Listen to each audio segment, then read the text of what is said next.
Pilgrims of all varieties go to that place in the bank of the Ganges to honor and worship Madhai, because it gives so much hope that this gift is accessible to everyone, anyone. Srila Prabhupada says if we are simply sincere, we have sincerity, and we're willing to chant Krishna's names, hear about Krishna, and serve Krishna without ulterior motives. It's that simple. It's not easy in this age of Kali to do it, because we have so many ulterior motives and so many bad habits and distractions.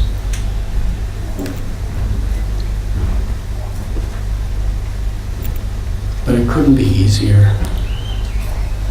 It's the most wonderful opportunity.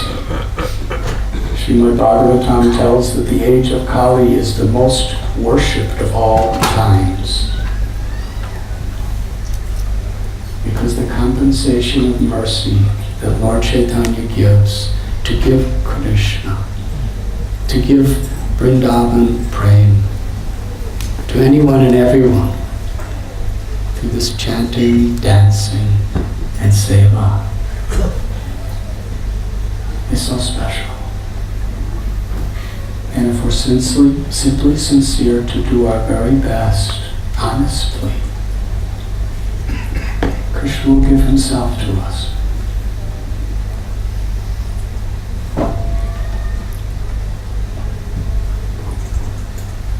Janmashtami is when Krishna reveals within our hearts. So this festival we are preparing.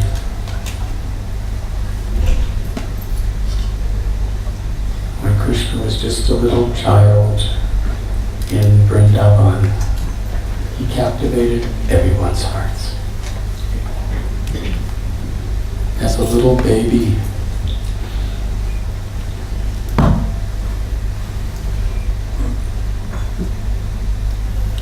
he would crawl. Now, usually when babies crawl, the mother and fathers are kind of captivated. But not too many other people.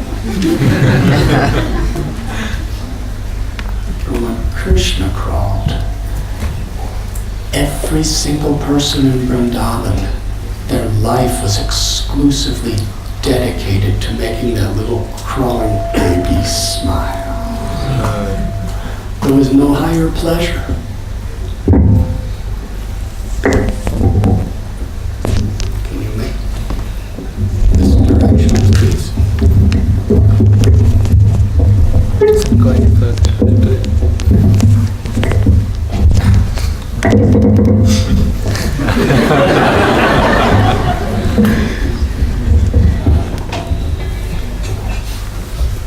Thank you. It went further.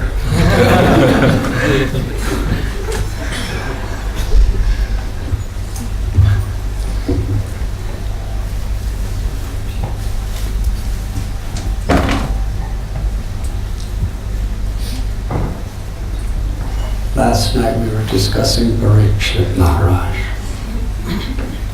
His mood of a sense of real urgency to hear about Krishna, to speak about Krishna, to remember Krishna. That is the format in which Srimad Bhagavatam is presented to the world for all times. There's a beautiful story when Krishna was just about 7 years old.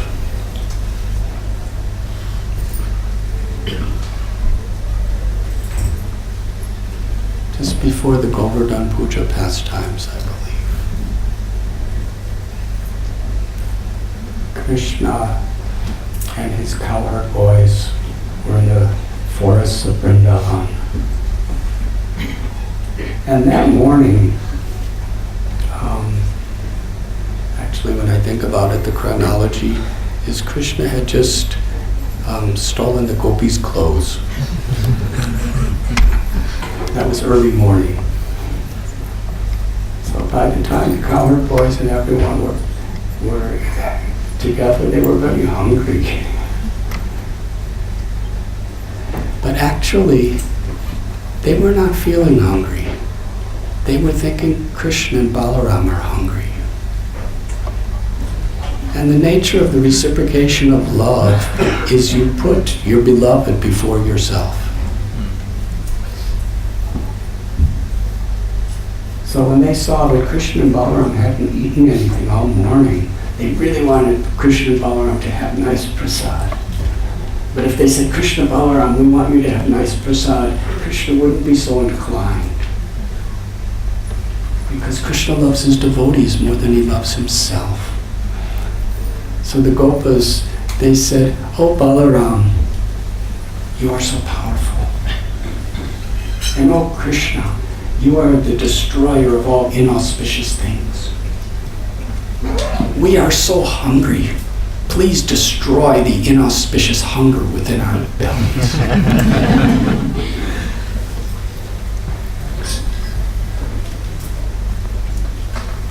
So Krishna spoke to them, remembering some special devotees who are feeling great love and separation. He said, just nearby, there are Brahmins who are performing the Angiras. It's a sacrifice that's specially meant to elevate one to heavenly material happiness. They're carefully performing this sacrifice, and they have so much food available during this sacrifice. So go to these Brahmins and request food. And tell them that the Supreme Lord Balaram is here, and I'm also here. So the Gopas were very eager to get nice prasad for Krishna. So they ran to that place, and they saw these Brahmins. It was a very elaborate yajna. So many rituals, so many ceremonies were being performed for so many days. It takes tremendous amount of energy and efforts to prepare for one of these ceremonial rituals. They were chanting their mantras, their tantras, their yantras. They were doing their mudras and their pujas. And these little cowherd boys, they saw them. They offered their dandavat pranams, they bowed down on the ground, and they got up with folded palms, very humble. And they said, oh, lords of the earth, oh great Brahmins, we know it is a very auspicious time in your ceremony to give food and charity. And Krishna and Balaram, they're close by, and they're very hungry. Please give us some food. The Brahmins were so engaged in their rituals, so absorbed. They heard these cowherd boys, but they were thinking, why should we be distracted by them? We have higher things to do. So they just continued their rituals, totally ignored them. Didn't even acknowledge their existence. That's quite painful to most of us. When we're not even given the relevance to be said, go away. It's like not even existing. So the boys were very disappointed. They didn't get any food from Krishna, and they were treated so rudely. They went back to Krishna and explained what happened. Krishna smiled, and laughed. Because that's the way the world is. We have to take our spiritual lives very seriously. But we shouldn't take the success and failure, victory and defeat, honor and dishonor. We shouldn't take those things very seriously because they're always coming and going. Whoever we are, some people like us and some people don't like us. Sometimes we're successful in what we do and sometimes we're not. Sometimes we're victorious in our efforts and sometimes we're failures. Sometimes we earn, sometimes we lose, sometimes we're sick, sometimes we're very healthy. Sometimes we remember, sometimes we forget. We all have this experience. Krishna tells in Bhagavad Gita that pleasure, pain, happiness, distress, they're like the winter and summer seasons. They're always coming and going. They're never stable. We should learn to tolerate them without being disturbed. What does it mean to tolerate? It means to keep the higher purpose of our life always as our focus.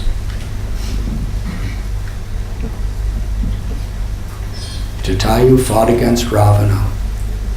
How many know that story? Please raise their hands. It was an impossible battle. He was really old. Ravana was stealing Sita away. Jatayu said, you cannot do this with Sita. Bring her back. Why are you such a coward, Ravana? And Sita said, don't fight him. He's so strong, and he's so young, and you're so old. He will kill you. Just tell Ram that I'm being taken away by him. But Jatayu couldn't stand and do nothing. With all of his strength, with all of his might, with his love, he fought to rescue Sita.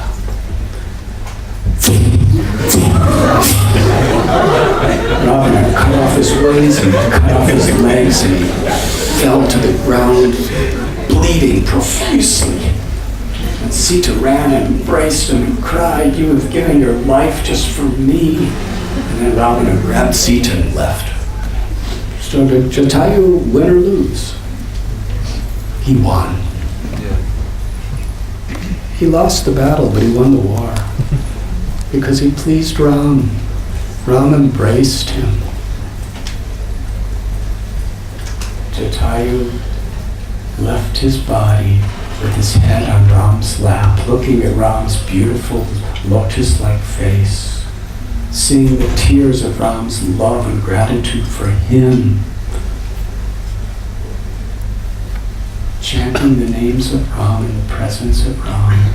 Jatayu passed away from this world and went directly with Ram's own promise.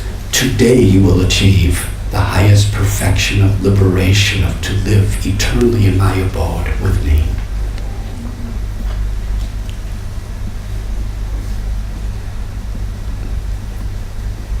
So the material results of our actions are not what's important. Krishna tells in Gita, in the Srimad Bhagavatam, it is said, Samsudhir Haridosha. Whatever our occupation, whatever our status in society, if through our efforts, if through our desires we please Krishna, that is our success. So these Brahmins were very, very expert, but they didn't please Krishna. And the little boys, they felt like they failed. But Krishna laughed. Don't take the results so seriously. Because after all, when you're a beggar, sometimes people give you and sometimes people don't. So we should always keep the higher principle. How to please Krishna. If we're sincere, we cannot fail. Whatever happens in this world, it's not really so important. We just try our best. Krishna told Arjuna, fight this battle for me. And if you win or lose, it's not important. If you just do it with the right motivation, with the right purpose, with the right values, with devotion, you will achieve the ultimate perfection. That gives so much hope to us. Even for invalids, even if we're on our deathbeds,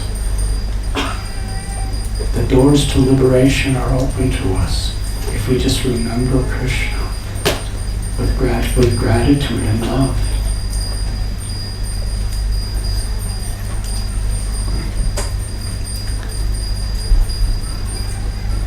Then Krishna told the Gopas that go to the wives of these Brahmins.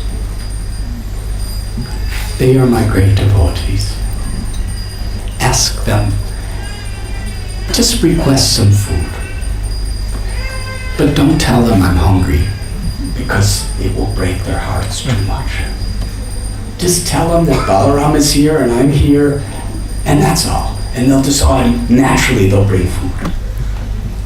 So the little cowherd boys ran to the place. And the Brahmins' wives, because this big ceremony is taking place, they're all gathered in a particular room and they're decorated very nicely and they're performing their parts. They're not doing the rituals, they're just assisting in the background. And as their husbands are doing their swahas and their yantras, pujas, the little boys said they couldn't contain themselves. First they bowed down, and they came up with folded hands, and so it said, "Oh, wives of great Brahmins, Krishna and Balaram are in a forest garden, very close by, and they're very hungry." Immediately, the ladies, they didn't even question. They didn't consider. They just started picking up the best of all their foods, 4 types of foods. Foods you chew, foods you swallow, foods you lick, and foods you suck. And it had beautiful pots. And they started carrying all the different types of foods to Krishna. Shukadeva Goswami says, each one of these ladies were like rivers flowing to the sea of Krishna. What's the special feature about a river? No matter what obstacles you put before a river, the river just keeps flowing to the sea. Queen Kunti Devi, she prayed in this way. My sweet Lord, Lord of Madhu, as the Ganges River flows to the sea without hindrance, let my attraction be forever drawn to you without being diverted to anything or anyone else.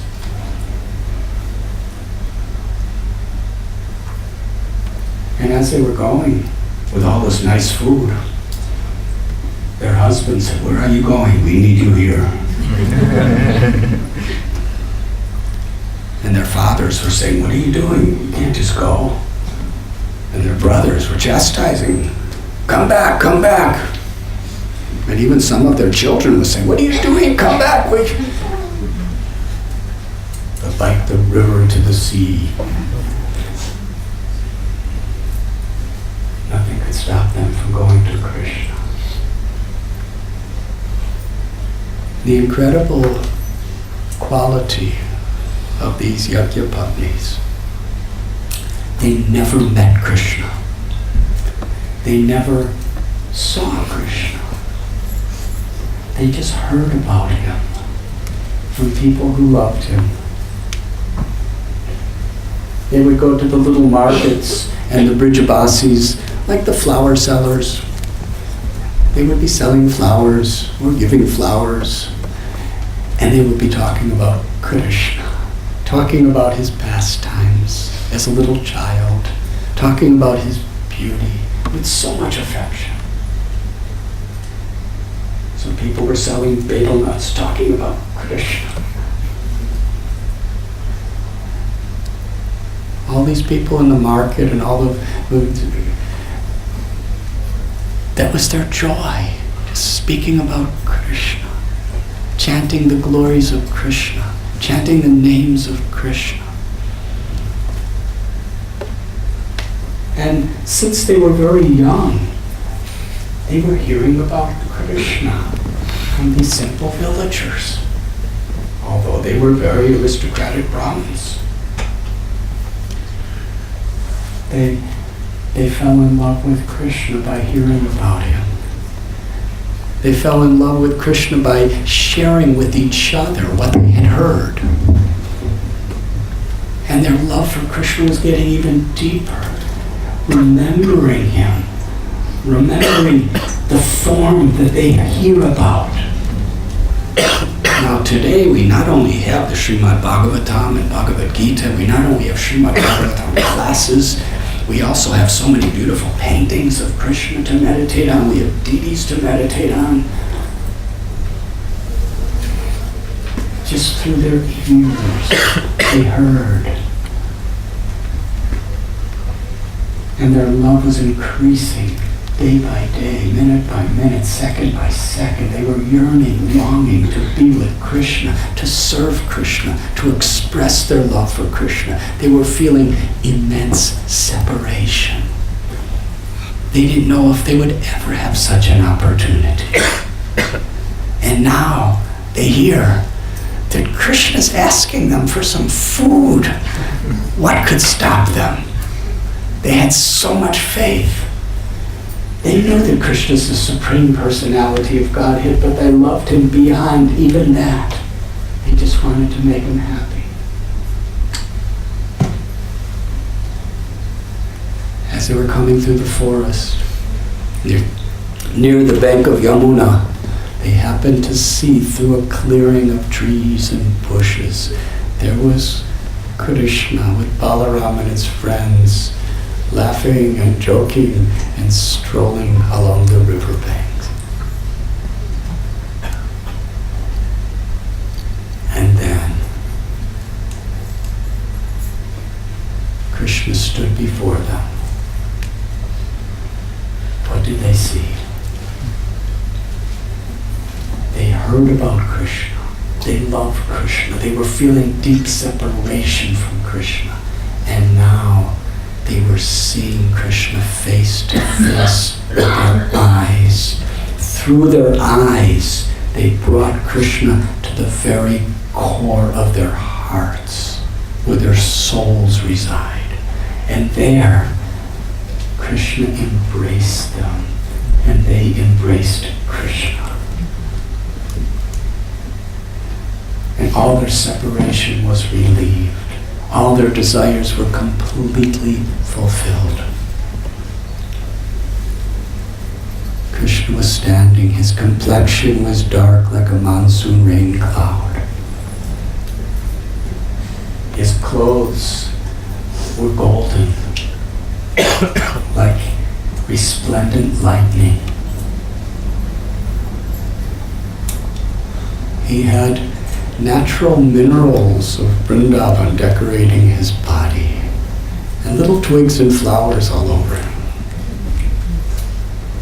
He had a garland of forest flowers that his friends would make for him, wild flowers and leaves that extended below his knees. With one hand, he twirled a lotus flower. His other arm was on the shoulder of one of his friends. His beautiful eyes gazed upon the ladies.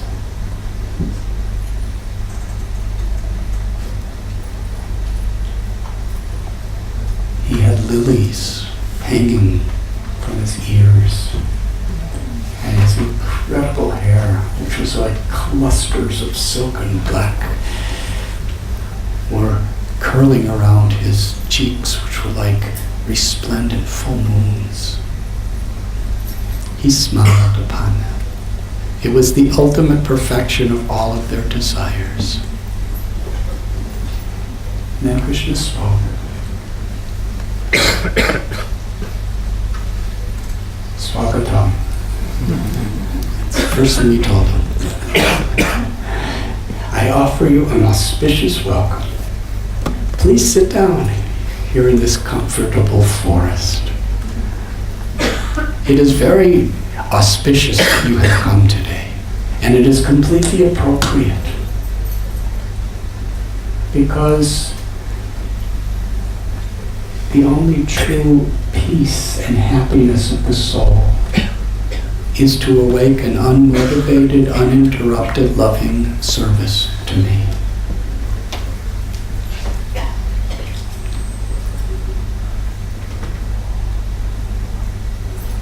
When that love is awakened in your heart, you see me everywhere and in everything. I congratulate you. I accept your offerings. Now please, return to your husbands and families because they need you to perform their ceremonies. The Yagyapatnis were very unhappy with that proposal. They said, how can we go back? They forbid us to go and we came anyway. They've rejected us. They won't accept us back. And besides, you always give shelter to your devotees' love. We have surrendered to you. How can you send us away? Wherever you are, that is our true home. In serving you and in loving you, we are truly serving and loving the souls within every beings.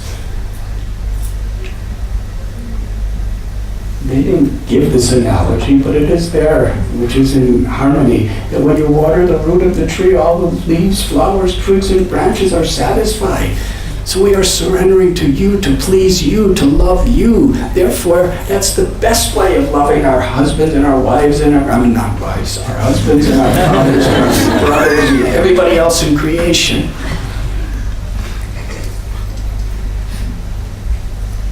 They were so selfless. They said, if it is improper for us, as you have said, to leave our families to be with you, then we'll keep a distance. You enjoy with babies, and we'll just be a little distance behind. And the tulsi leaves that fall from your feet that are trampled by your devotees, like the cowherd boys or gopis, we'll just pick those up and put them on our heads and carry them.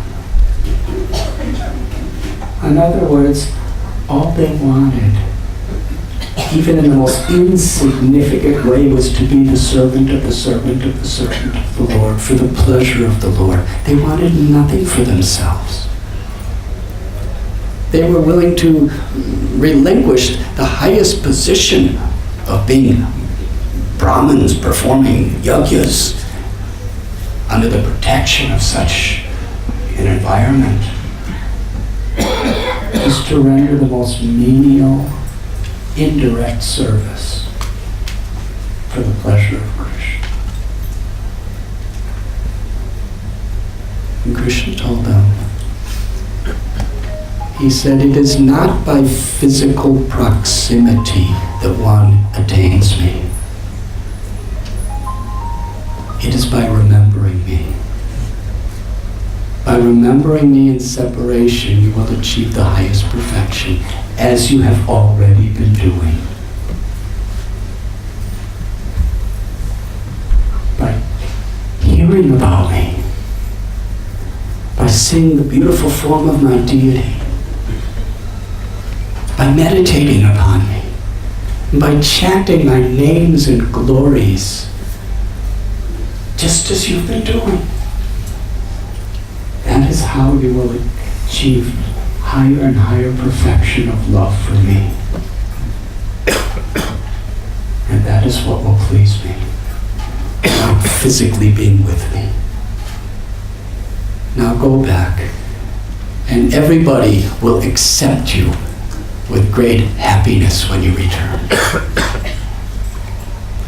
That was Krishna's will. That was a test. If it pleases you, Krishna, to go back there, we will go back there. They offered the food. Krishna was very happy, and they went back to their homes. Shall I tell what happened? Krishna was so happy. He fed all the cowherd boys with his own hands. Prasad, he fed Balaram. And then after everyone ate to their full satisfaction, then Krishna ate the prasad that was brought by the Brahmin's wives. And it was nectar. Because this is the nature of Krishna. This is the nature of praying.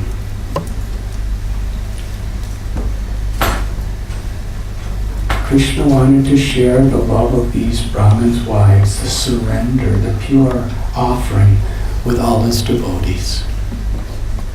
That's even more wonderful than eating it himself. Yasya prasada bhagavat prasada. When we please our gurus, that pleases Krishna more than pleasing him directly. Mad bhakta puja vyadika. Krishna tells that when you please, when you serve, when you worship and honor my devotees, that gives me more happiness than when you do it directly for me. So Krishna shared the offerings with his devotees first, and then he ate. And meanwhile, the Brahmins' wives, they returned to the ceremony where their husbands were waiting for them. And when their husbands saw them coming back, they were infused with so much devotion. They had just seen the Supreme Personality of Godhead. Tears were flowing from their eyes, their limbs were trembling, their hairs were standing on end. And the Brahmins, they realized they have attained the ultimate perfection of life.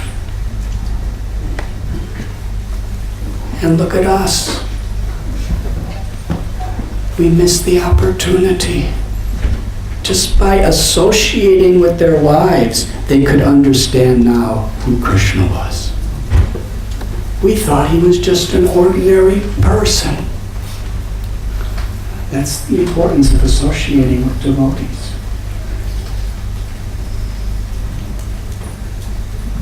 Now, by associating with their wives, they understood that Krishna is not just an ordinary boy like they thought.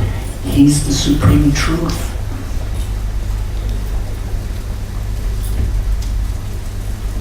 We are so foolish.